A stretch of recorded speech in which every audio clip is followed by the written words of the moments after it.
Hello students, पिछले class में हम लोग पढ़े थे स्टोइकियोमेट्रिक डिफेक्ट के बारे में। आज हम लोग डिस्कस कर रहे हैं नॉन स्टोइकियोमेट्रिक डिफेक्ट के बारे में। नॉन स्टोइकियोमेट्रिक डिफेक्ट जिसमें कैटायन और एनायन का जो नंबर का जो रेशियो है वो डिफरेंट होगा, ठीक है ना। तो हम लोग आज डिस्कस करेंगे non stoichiometric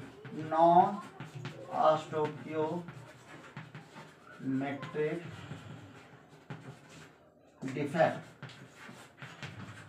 non stoichiometric defect इसमें क्या होगा, नाम से क्लियर है कि नॉन स्टोइकियोमेट्रिक। नॉन स्टोइकियोमेट्रिक का मतलब क्या हो गया कि जैसे स्टोइकियोमेट्रिक का उल्टा, ऑपोजिट ऑफ स्टोइकियोमेट्रिक। स्टोइकियोमेट्रिक में क्या होता था कि number of cation and number of anion की अगर बात करें, नंबर ऑफ एनायन इक्वल होता था, जनरली इक्वल होता था, ठीक है ना, स्टोइकियोमेट्री में। बट इस बार क्या हो रहा है, नॉन स्टोइकियोमेट्री है, यानी कि इक्वल नहीं होगा, नॉट इक्वल होगा। यानी कि कैटायन का जो रेशियो होगा नंबर ऑफ, ऐसे भी इसको लिख सकते हैं, number of cation by number of anion का जो रेशियो होगा इज नॉट इक्वल टू 1 होगा। कभी बराबर नहीं हो सकता है क्योंकि नॉन स्टोइकियोमेट्री है। तो इसमें दो तरह के हो सकता है, नॉन स्टोइकियोमेट्री दो तरह से हो सकता है। या तो कैटायन की संख्या ज्यादा हो सकता है ना, दो तरह का हो सकता है। या तो number of cation generally metal का होता है, इसको मेटल बोल सकते हैं, ये भी कह सकते हैं, नंबर ऑफ मेटल भी कह सकते हैं। या तो ग्रेटर हो सकता है नंबर ऑफ एनायन से, यानी कि नॉन मेटल से। और सेकंड क्या हो सकता है कि कैटायन कम हो सकता है, यानी कि मेटल कम हो सकता है। नंबर ऑफ कैटायन यानी कि मेटल कम हो सकता है, less than number of anions, इसको नॉन मेटल बोलते हैं, नॉन मेटल। ये दो कंडीशन हो सकता है। तो अगर कैटायन ज्यादा है मेटल अगर ज्यादा है नॉन मेटल से, डिफेक्ट में अगर आ रहा है, उसमें डिफेक्ट में देख रहे हैं कि नहीं मेटल ज्यादा है, कैटायन ज्यादा रह गया, नॉन मेटल कम है, उसको हम बोलते हैं मेटल एक्सेस डिफेक्ट। वहां पे मेटल ज्यादा आ गया, वो भी डिफेक्ट है, तो मेटल एक्सेस डिफेक्ट इसको बोलेंगे। इसको क्या बोलेंगे, इसको बोलेंगे मेटल एक्सेस डिफेक्ट, इसको मेटल एक्सेस डिफेक्ट बोलेंगे। और यहां पर क्या हो रहा है, सेकंड कैटायन कम हो रहा है, मेटल कम हो रहा है, नॉन मेटल ज्यादा हो रहा है, मेटल कम हो रहा है, तो इसको हम बोलेंगे metal deficiency defect. Metal deficiency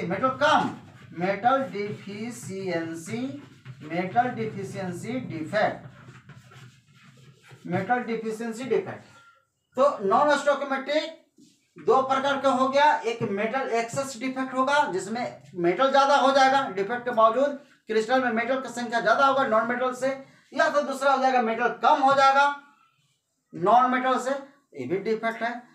हाँ, इलेक्ट्रॉन न्यूट्रलिटी मेंटेन रहेगा, चार्जेज बैलेंस रहेगा। कैसे चार्जेज बैलेंस होगा वो मैं क्लियर करूंगा।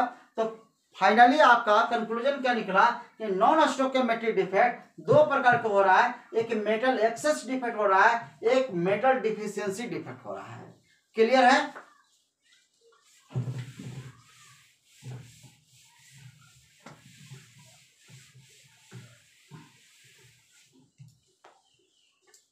अब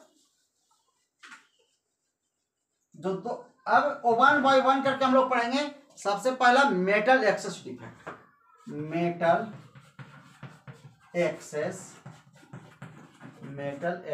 डिफेक्ट। तो मेटल एक्सेस डिफेक्ट भी दो प्रकार का होगा। इसमें तो आप जान ही रहे हैं कि इसमें मेटल की संख्या नॉन मेटल से ज्यादा होगा, है ना। डिफेक्ट के बाद मेटल की संख्या ज्यादा होगा नॉन मेटल से, तो मेटल एक्सेस डिफेक्ट। ये हम मेटल का एक्सेस हम कैसे कर सकते हैं, ये सोचिए। मेटल को एक्सेस करना है नॉन मेटल से, कैसे कर सकते हैं? या तो दो तरह से कर सकते हैं, है ना, दो तरह से कर सकते हैं इसको। ए में by the by the of, पहला कर सकते हैं by the vacancy of anion, और बी हो सकता है कि by the extra cation, by the extra cation on interstitial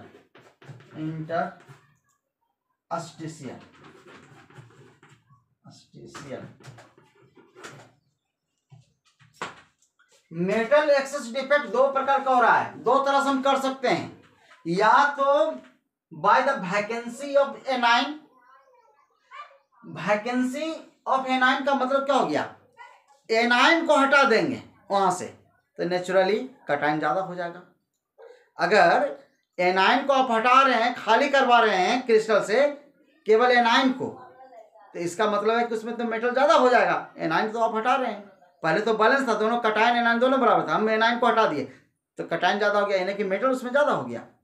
या by the extra cation on interstitial, हम एक्स्ट्रा कटायन इंटरस्टिशियल पर बाहर से हम फिट कर देंगे एक्स्ट्रा।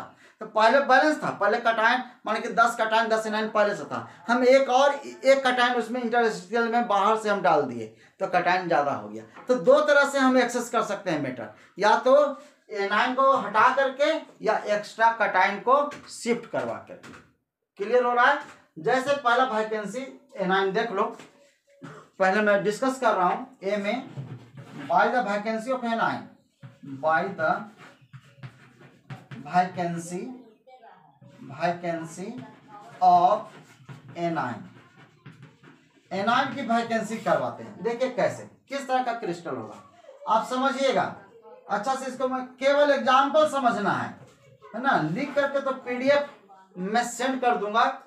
देखिए ए प्लस बी माइनस ए, कुछ इस तरह का क्रिस्टल है। अभी आप देख रहे हैं कि जितना कटायन है उतना एनायन है। चलो मैं काउंटिंग कर देता हूं, ए प्लस कितना है, 1 2 3 4 5 6 आपका अभी ए प्लस है, तो बी माइनस भी देखिए 1 2 3 4 5 6, अभी 6 बी माइनस भी है। चलिए ये अभी स्टोइकोमेट्री मेंटेन कर रहा है, अभी स्टोइकोमेट्री मेंटेन कर रहा है। अब मैं कर रहा हूं कि हमको ए प्लस को ज्यादा करना है, तभी तो मेटल डिफेक्ट होगा, इसको एक्स्ट्रा ए ज्यादा करना है। यानी कि चलिए हम बी को हटा देते हैं, कहीं से एक बी को हटा देते हैं। चलिए यहां से या यहां से बी माइनस को हटा दिए, समझिएगा। अब बी माइनस खाली हो गया, यहां से ये आ गया, बी माइनस यहां पर आ गया, बी माइनस यहां हो गया। अब क्रिस्टल में देखिए तो अब कितना हो गया, 6 ए प्लस तो है ही, ये क्या हो गया 5 बी माइनस हो गया, ये यहां से हट गया 5 बी। देखिए नॉन स्टॉक के भी हो गया, अब मेटल भी ज्यादा हो रहा है, ए का ज्यादा, ए मेटल है बी नॉन मेटल है, मान के चलते हैं। तो अब मेटल एक्सेस डिफेक्ट हो गया, यहां से हट भी गया, तो ये क्या हो गया, by the vacancy of anion, एक एनायन वैकेंसी हो गया, एनायन खाली हो गया इस तरह से, तो यहां पर वैकेंसी डिफेक्ट हो गया। अब क्वेश्चन ये है, मेन इंपॉर्टेंट क्वेश्चन यहां पर ये आता है कि ठीक है एनायन तो कम हो गया, कटायन ज्यादा हो गया, यानी कि चार्जेस हमेशा बैलेंस होना चाहिए।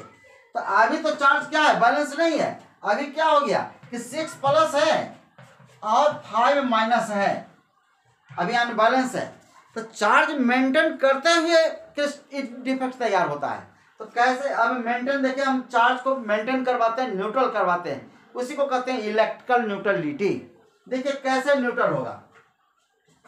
एक्चुअली ये जो एनायन जो हटा, बी माइनस हटा, बी माइनस ये जो हटा, तो बी माइनस का मतलब है कि एक इलेक्ट्रॉन इसके पास था, एक इलेक्ट्रॉन माइनस का मतलब एक इलेक्ट्रॉन ही था, तो ये अपना इलेक्ट्रॉन क्या कर दिया कि यहीं पर छोड़ दिया। ये जो बी माइनस है, बी माइनस का मतलब देखो बी माइनस है, जैसे सपोज दैट क्लोराइड माइनस है, सपोज दैट बी के जगह पर क्लोराइड ले लेते हैं, तो ये जो निकलता है गैस के रूप में निकलता है। तो गैस का मतलब है कि अभी तो एनाइन है, अभी एनाइन है, कि इसके पास एक इलेक्ट्रॉन एक्स्ट्रा है, ये अगर एक एक्स्ट्रा इलेक्ट्रॉन जो था वो लॉस कर देगा तो फिर Cl2 हाफ Cl2 के रूप में बाहर निकल जाएगा, हाफ Cl2 के रूप में बाहर निकल जाएगा, तो गैस के रूप में निकलता है, यानी कि Cl2 हाफ, इसको हम कह सकते हैं हाफ B2 भी कह सकते हैं समझने के लिए, हाफ B2 हाफ Cl2। तो एक इलेक्ट्रॉन क्या कर दिया, छोड़ दिया, तो यहाँ पर जो B माइनस था ये अपना इलेक्ट्रॉन यहाँ पर छोड़ दिया, जिसको कहते हैं इस तरह से, ये इलेक्ट्रॉन इसमें ट्रैप कर गया, ये इलेक्ट्रॉन यहाँ पर आ गया, ठीक है ना। अब इस तरह से इसको अगर आप B माइनस मान लें तो ये इलेक्ट्रॉन हटा दिया, हाफ B2 बाहर निकल जाएगा गैस के रूप में, ऐसे समझना है एग्जाम्पल के तौर पर। तो इलेक्ट्रॉन छोड़ दिया।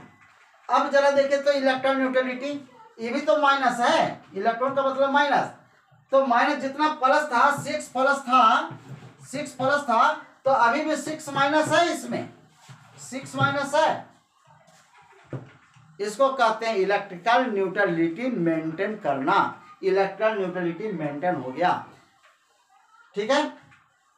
तो इस तरह से अपना इलेक्ट्रॉन एनायन छोड़ते हुए यहां से हटता है, वो गैसेस फॉर्म में हटता है। अब यहां पर बहुत इंपॉर्टेंट क्वेश्चन बन रहा है, बहुत इंपॉर्टेंट क्वेश्चन कई बार पूछा हुआ है, बहुत इंपॉर्टेंट फैक्टर तैयार हो रहा है। क्या ये जो इलेक्ट्रॉन है ना, ये जो इलेक्ट्रॉन है, तो साफ साफ मैं देता हूं, कहीं भी हो सकता है, ये जो इलेक्ट्रॉन है जहां पर ट्रैप कर चुका है उस स्पेस को बोलते हैं एप सेंटर, एप सेंटर इसको बोलते हैं। तो अब मैं इसको, इस पार्ट को मैं मिटा रहा हूं,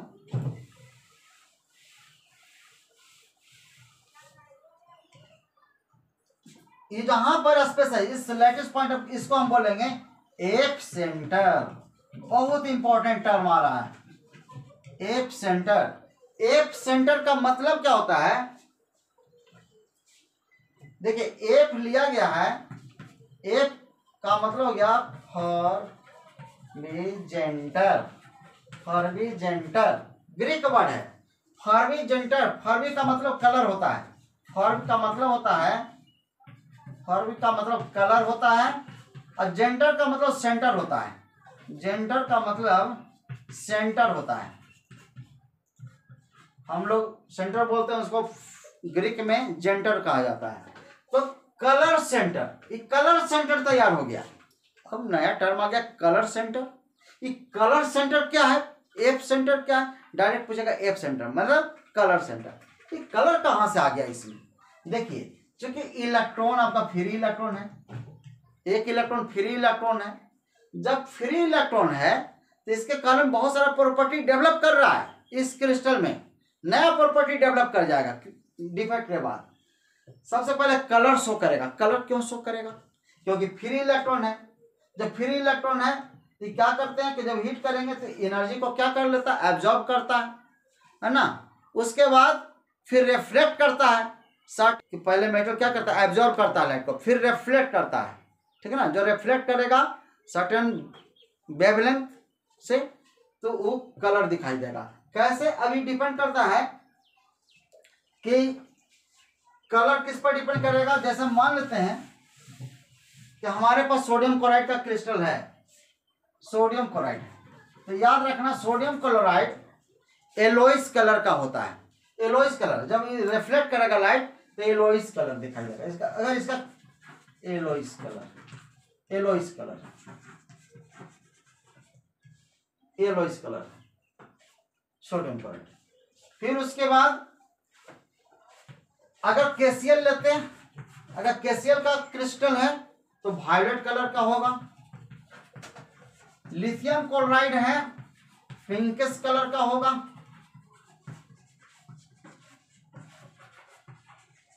वायलेट कलर का। तो ये बहुत इंपॉर्टेंट एग्जांपल है, कई बार पूछा हुआ है तो इसको याद रखिएगा। तो ये इंपॉर्टेंट हो गया किसके कारण, एप सेंटर के कारण। एप सेंटर क्यों होता है, क्योंकि अपना फ्री इलेक्ट्रॉन इसमें छोड़ देता है, फ्री इलेक्ट्रॉन जो है वो क्या करता है, तो वहां पर एक कलर शो करता है, क्योंकि फ्री इलेक्ट्रॉन लाइट को ऑब्जर्व करता है ना। इलेक्ट्रॉन लोअर ऑर्बिट से हायर ऑर्बिट आ जाता है, या हायर से जो लोअर ऑर्बिट आएगा तो रिफ्लेक्ट करेगा, अपना एनर्जी लॉस करता है। जिसके कारण ये कलर शो करता है। अब एक प्रॉपर्टी और हो गया कि जब फ्री इलेक्ट्रॉन है, जब अनपेयर्ड है, तब मैग्नेटिक नेचर का होगा, ये मैग्नेटिक शो करेगा, है ना, पैरामैग्नेटिक नेचर। तो ये पैरामैग्नेटिक नेचर भी होगा, कलर के अलावे पैरामैग्नेटिक नेचर होता है, ठीक है ना, पैरामैग्नेटिक नेचर होता है। नोट्स में सारा कुछ लिखा हुआ है, जो मैं पढ़ा रहा हूँ वही नोट्स में है, ठीक है ना, सारा चीज उसमें लिखा हुआ है, टेंशन लेने की जरूरत नहीं है, सारा लिखा हुआ है। एफ सेंटर क्या है, मैग्नेटिक सेंटर क्या है, ये सब सारा चीज मिलेगा आपको। तो केवल यहाँ समझना है कि एफ सेंटर हो गया, फ्री इलेक्ट्रॉन के कारण पैरामैग्नेटिक हो गया, मैग्नेटिक नेचर हो गया, ठीक है ना। चलिए सेकंड आप कर सकते हैं metal oxide effect by extra cation on या extra cation at interstitial extra cation at interstitial की बात करते हैं। इसमें क्या होगा कि जैसे बाहर से एक एक्स्ट्रा कटाइन को हम शिफ्ट करवाएंगे, कहाँ करवाएंगे, इंटरस्टिशियल पार्ट पर। जैसे ए प्लस है, इस तरह से आया हुआ है, हमको मेटल एक्सेस हम एक और कर सकते हैं कि एक्स्ट्रा हम कर देते हैं, बाहर से एक मेटल ले आते हैं कटाइन। चलिए हम यहाँ पर पहले था ये, यहाँ पर आया ए प्लस के रूप में, कटाइन बन करके इसमें शिफ्ट करवा दिया बाहर से। तो ये एटम है, उसको ए प्लस बना करके ये जब एक इलेक्ट्रॉन लॉस करेगा तब ये प्लस बनेगा, है ना। ये जब अपना एक इलेक्ट्रॉन लॉस करेगा ये प्लस बनेगा। अब कटाइन आ गया, साइज छोटा हो गया, सो छोटा साइज हो गया, इंटरस्टिशियल पर शिफ्ट करवा दिए। अब देखिएगा फिर आपका ए का संख्या ज्यादा हो गया, बी के रेस्पेक्ट में मेटल आपका ज्यादा हो गया। अभी कितना हो गया प्लस, देखिए 1 2 3 4 5 6 7 प्लस है, मान करके चलो 7 प्लस है, और यानी कि 7 आपका ए प्लस हो गया, यानी कि अब बी माइनस कितना, 1 2 3 4 5 6 आपका क्या हो गया, बी माइनस हो गया, यानी कि 7 प्लस हो गया, 7 माइनस हो गया, सॉरी 6 माइनस हो गया अभी। तो इलेक्ट्रॉन न्यूट्रलिटी अभी मेंटेन नहीं है, इसको इलेक्ट्रॉन न्यूट्रलिटी मेंटेन करना चाह रहे हैं। तो इलेक्ट्रॉन न्यूट्रलिटी कैसे मेंटेन होगा, देखिए, यानी कि एक नेगेटिव और चाहिए। तो यहां पर जो ए प्लस आया, ए अपना इलेक्ट्रॉन लॉस किया था तब ए प्लस आया, तो ए प्लस को शिफ्ट कर गया। ये जो इलेक्ट्रॉन जो छोड़ा वो दूसरे कहीं इंटरस्टिशियल पर आ गया, ये जो इलेक्ट्रॉन जो छोड़ा वो दूसरे इंटरस्टिशियल पर आया हुआ, कहीं भी दूसरे इंटरस्टिशियल पर आया है। तो कटायन अलग इंटरस्टिशियल पर आया, अपना उसका इलेक्ट्रॉन दूसरे इंटरस्टिशियल कहीं अदर स्पेस इंटरस्टिशियल पर जाकर शिफ्ट कर गया। अब आप देखिए, अब आप देखिएगा जब एक नेगेटिव भी बढ़ गया, तो जो 6 नेगेटिव था, ये इलेक्ट्रॉन एक नेगेटिव हो गया, तो फिर क्या हो गया, 7 नेगेटिव हो गया। तो 6 प्लस भी हो गया और 7 माइनस भी हो गया, यानी कि दोनों बराबर हो गया, इलेक्ट्रिकल न्यूट्रलिटी मेंटेन हो गया, ठीक है।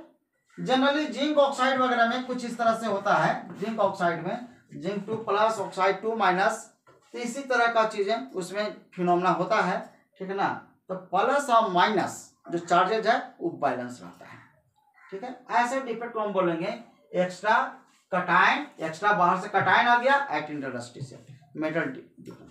अब जो आया इसके कारण क्या प्रॉपर्टीज इसका चेंज हुआ, तो सबसे पहले जो प्रॉपर्टीज है, सबसे पहला जो प्रॉपर्टीज है इसका,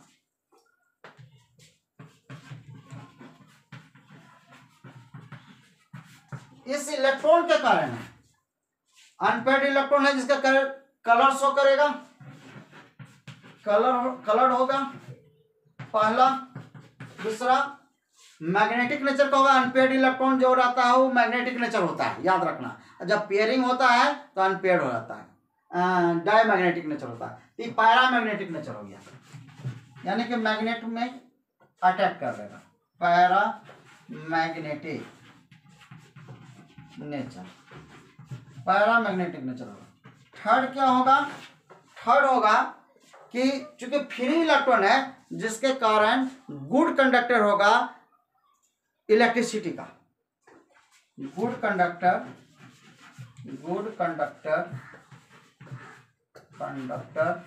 of electricity.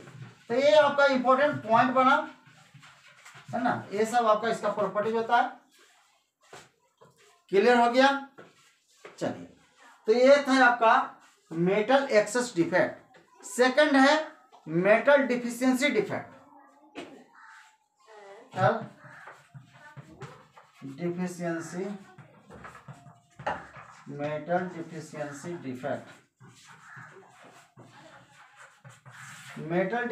Defect. Metal deficiency defect किसको कहते हैं? इस बार मेटल कम होगा, एनायन मतलब कटायन कम होगा, एनायन ज्यादा होगा, ये करना है। तो जनरली इस तरह का जो क्रिस्टल में डिफेक्ट आता है उसमें जो कटायन होगा वैसा मेटल होगा जो वेरिएबल वैलेंसी शो करता है। क्यों? अब क्यों मैं बोल रहा हूँ कि वेरिएबल वैलेंसी शो करने वाला मेटल ही इस तरह का बनाएगा।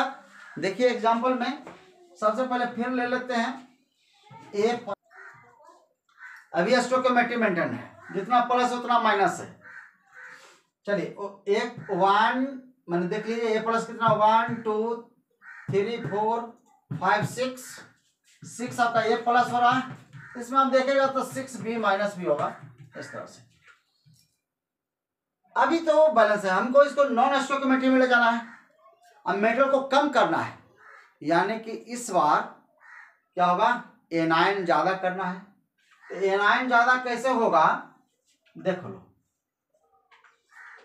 यहां अगर हम कटायन को हटा दें, क्योंकि देखिए एक चीज और समझिए, एनायन को हम बीच में तो शिफ्ट करवा नहीं सकते हैं।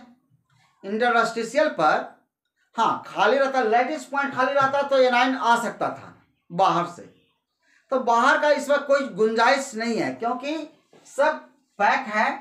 तो कोई भी आवेगा तो वॉइड में ही रहना पड़ेगा, इंटरस्टिशियल पर रहना पड़ेगा, जो कि एनायन शिफ्ट करेगा नहीं। एनायन का साइज बड़ा होता है, तो इंटरस्टिशियल पे तो कभी जा ही नहीं सकता है। ये तो क्लियर हो गया। अब हमको नॉर्मल ज्यादा भी करना है, यानी कि किसी न किसी तरह से ए प्लस को ही हटाना होगा, है ना। तो चलिए यहां से ही हटा दिए, ए प्लस को हटा दिए। अभी आ गया यहाँ पर ए प्लस हट गया, बी माइनस ज्यादा हो गया, यानी कि अब हो गया 5a प्लस हो गया और 6b माइनस तो रहेगा ही। ठीक है, अब रहा, अब सोचना है कि इलेक्ट्रिकल न्यूट्रलिटी है कि नहीं मेंटेन। इलेक्ट्रिकल न्यूट्रलिटी, अभी इलेक्ट्रिकल न्यूट्रलिटी मेंटेन नहीं है, क्योंकि 5 प्लस है 6 माइनस है, एक माइनस ज्यादा हो रहा है, इसको एक प्लस और करना होगा तभी इलेक्ट्रिकल न्यूट्रलिटी मेंटेन होगा। तो कैसे करेंगे? इसीलिए मैं बोला था कि ऐसा डिफेक्ट जो एराइज होता है वो वैसा मेटल होता है जो वेरिएबल वैलेंसी शो करता है, एक ही एलिमेंट 2 2 3 3 वैलेंसी शो करता है। जैसे आयरन है, आयरन ऑक्साइड का जो कंपाउंड होगा इस तरह का शो करेगा, क्योंकि आयरन इसमें वेरिएबल वैलेंसी करता है, शो करता है। 2 प्लस भी होता है और आयरन का 3 वैलेंसी भी होता है, जिसको फेरस बोलते हैं, फेरिक बोलते हैं। फेरस सल्फेट भी बनता है, फेरिक सल्फेट भी बनता है, फेरस क्लोराइड भी बनता है, फेरिक क्लोराइड भी बनता है। यानी कि 2 वैलेंसी शो करता है, एक 2 प्लस शो करता है, 3 प्लस शो करता है। 3 हो गया, 3 भी 2 वैलेंसी शो करता है, 2 भी करता है, 4 भी करता है। क्या सोडियम क्लोराइड बना सकता है? नहीं, क्योंकि सोडियम हमेशा एक ही प्लस शो करता है, एक ही वैलेंसी है। तो ये सब जो है, जो वेरिएबल वैलेंसी शो कर रहा है, उसी का कंपाउंड में इस तरह का डिफेक्ट आवेगा। अब कहिए कि क्यों, देख लो।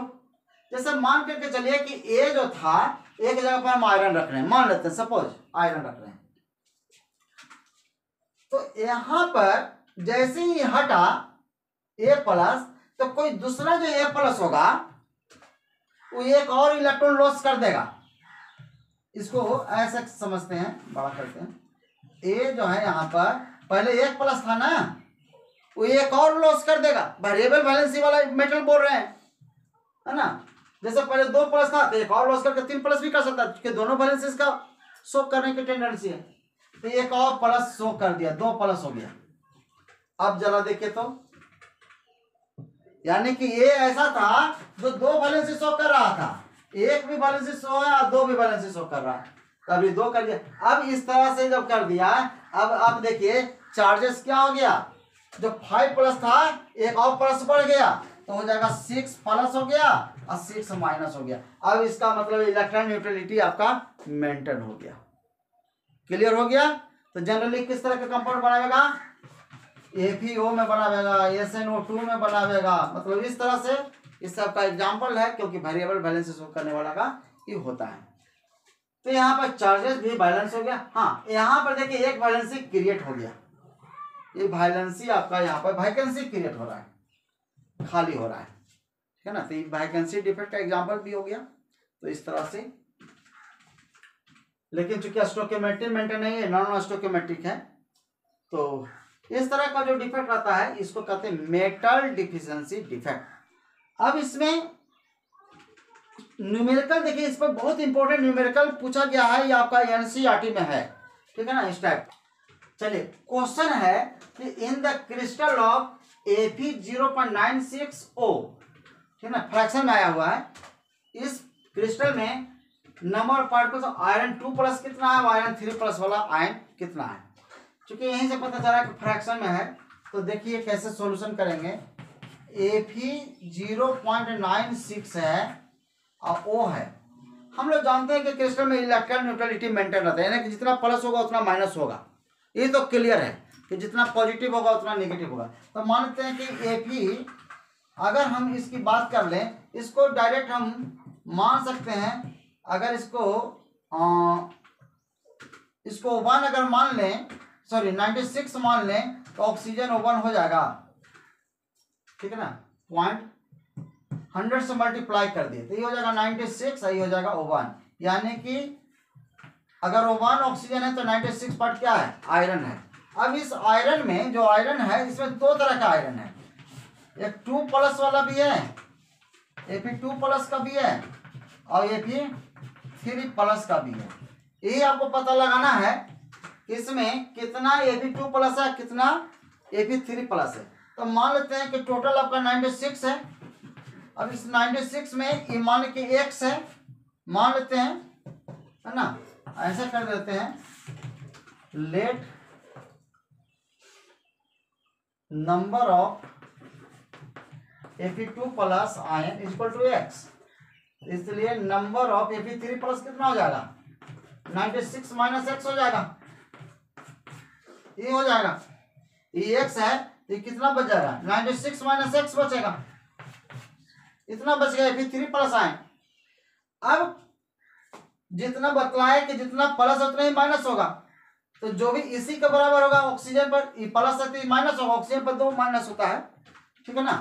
तो दोनों चार्ज तक बैलेंस होगा, तो टोटल कितना हो जाएगा, इस पर है 2 प्लस, तो x हो गया 2 वाला, 2 प्लस वाला x है, तो 2 इंटू एक्स कर देते हैं, प्लस 3 प्लस वाला कितना है, 3 प्लस वाला 96 माइनस एक्स है, तो 3 इंटू क्या हो जाएगा, 96 माइनस एक्स, इतना पॉजिटिव चार्ज है, इसी के बराबर क्या हो जाएगा आपका, ऑक्सीजन पर 2 माइनस होता है, तो चूंकि आप इसको क्या किए हैं, 96 किए हैं, तो ये हो जाएगा आपका,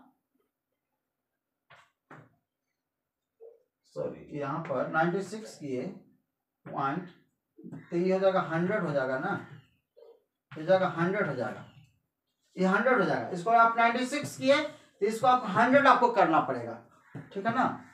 तो ये हो जाएगा, और चूंकि 2 माइनस होता है तो 2 इंटू कितना हो गया, 100 हो गया, 2 इंटू 100 हो गया, तो यानी कि हो जाएगा 2x प्लस 3 हो जाएगा, तो कितना हो जाएगा 288 माइनस 3x हो जाएगा, इक्वल टू 200 हो गया, इसके बराबर हो गया चार्ज, ऑक्सीजन के बराबर हो गया इधर का चार्ज। अब देखिए तो 2x minus 3x equal to हो जाएगा 200, इधर आ जाएगा तो हो जाएगा माइनस 288, तो क्या हो जाएगा माइनस x हो जाएगा, 2x माइनस 3x, यानी कि x हो जाएगा माइनस में, इक्वल टू हो जाएगा माइनस 88 हो जाएगा, क्योंकि दोनों साइड निगेटिव है तो कैंसिल हो गया, तो हो जाएगा x का वैल्यू कितना निकल गया, 88 निकल गया। x का वैल्यू आपका 88 निकल गया। अब क्या करेंगे, अब इसको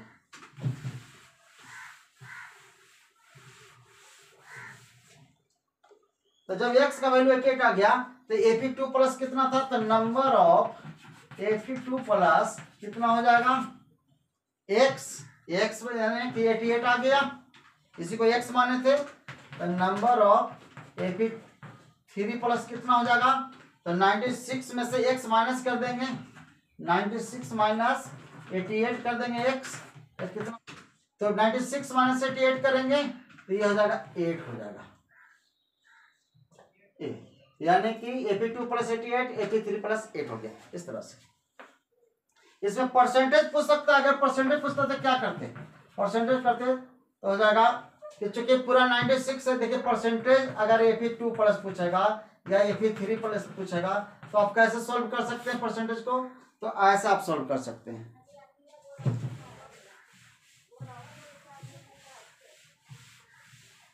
देखिए चूंकि पूरा आपका आयरन कितना 96 है, तो चूंकि AP आपका 96 है तो लिखेंगे कि since 96 items of AP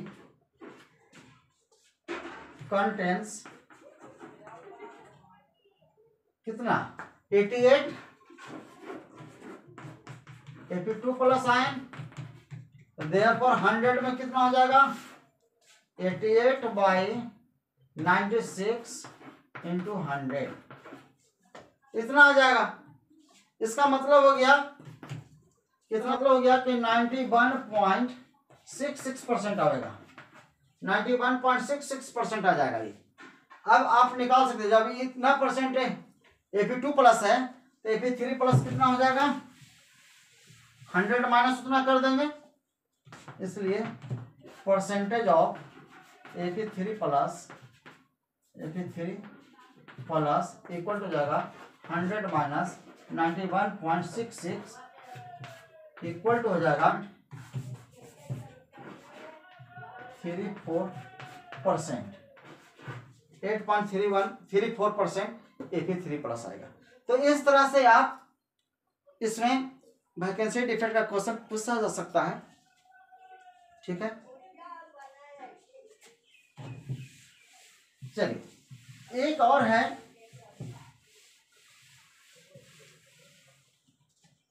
impurity defect, third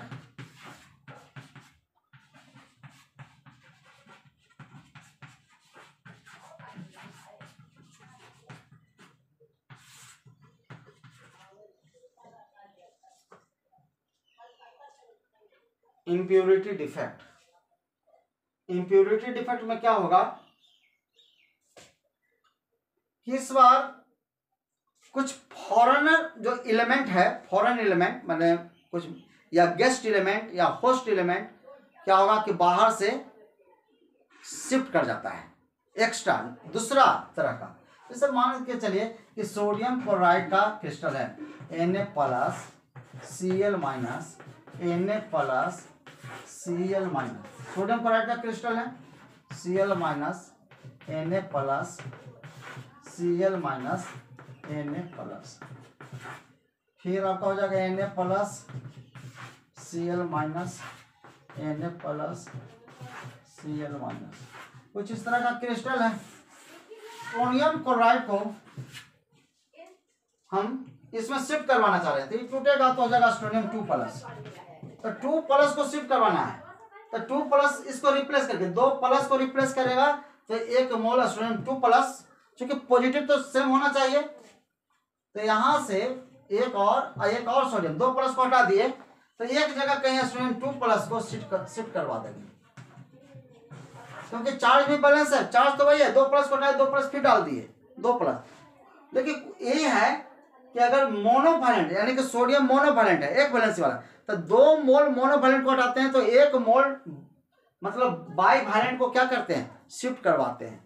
तो इस तरह से चार्ज क्या हो गया, बैलेंस भी हो गया, और एक नया एलिमेंट आ गया सोडियम क्लोराइड के अलावा इसमें सोडियम आ गया, इसको हम बोलेंगे फॉरेन एलिमेंट या होस्ट एलिमेंट इसको बोला जाता है, ठीक है ना। इस तरह से एक मोल क्रिएट भी हो गया, वैकेंसी भी क्रिएट हो जाता है, ठीक है ना। तो इस पर कभी न्यूमेरिकल बतलाएंगे जो कि एनसीईआरटी में पूछा हुआ है, ठीक है। तो यही था आपका इम्प्योरिटी डिफेक्ट, क्योंकि बाहर से एक इम्प्योरिटी आ गया जिसके कारण मैग्नेटिक नेचर भी आ जाता है, ठीक है ना। मैग्नेटिक नेचर चूंकि एक एक्स्ट्रा एलिमेंट आया हुआ है, इसके कारण ये सब होता है। तो यही था आपका इम्प्योरिटी डिफेक्ट। तो आपका पूरा क्रिस्टल डिफेक्ट ये हो गया, समझ गया ना कैसे कैसे हो गया। एक बार आप इसको प्रैक्टिस कीजिए, ठीक है ना। और मेरा नोट्स में सारा चीज लिखा हुआ है, कोई दिक्कत नहीं है, ठीक है ना। तो ठीक है, तो इसको प्रैक्टिस कीजिए। तो that's all for today, till then bye bye, take care.